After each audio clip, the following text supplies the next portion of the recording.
James's lucky day. One morning, James was feeling exceptional. As he chuffed along, he could feel the warm spring air on his boiler. At the junction, he met Thomas, who was surprised. "What's got you in such a mood, James?" he asked cheekily. "I've got a lucky streak, Thomas," he explained sweetly. "Everything seems to be going right for me, as it should for such a splendid engine." Thomas just scoffed and puffed away with his coaches, but James didn't care. He was too pleased with himself to notice. As he steamed through the countryside, things soon went awry. "Oh, driver, please stop, I've got cramps," he moaned. James soon slowed down and was moved into a siding, right beside the ice cream factory.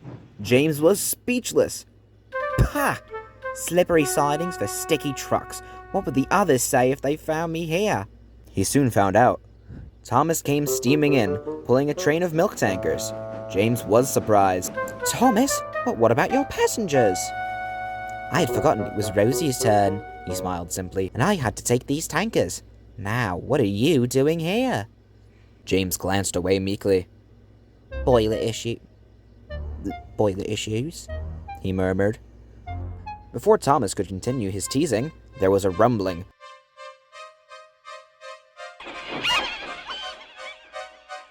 And a runaway train rocketed through on the other line.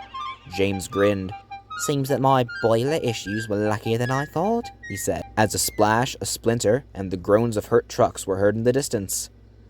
Thomas stared in disbelief as James, still wincing and panting, steamed away towards the station.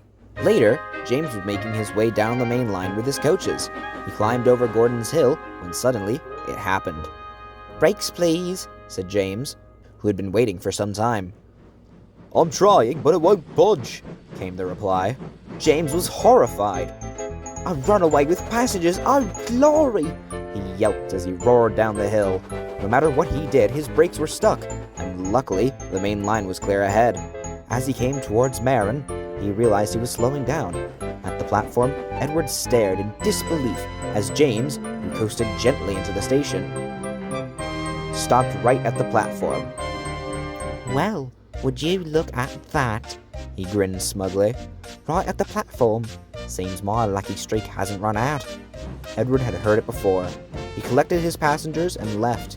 James parked himself in a siding, and another engine came to pick up his coaches. Later that evening, James was on his way to the works, when suddenly, he started to hurt again. "Oh, driver, do please stop," he moaned. They stopped on the main line, and the driver went to the signal box to telephone for help. Soon, help arrived, in the form of Henry and his passenger train. James was coupled to the end, and Henry set off. It was difficult work for Henry. James's brakes had finally been set on, but were now stuck that way. Henry was frustrated. "James, are you going to help, or just sit there and set me back?" he grunted.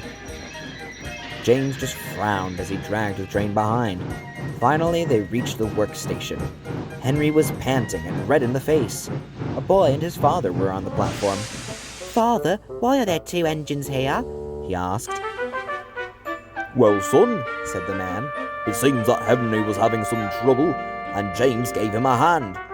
Henry was speechless. James could only smirk wildly.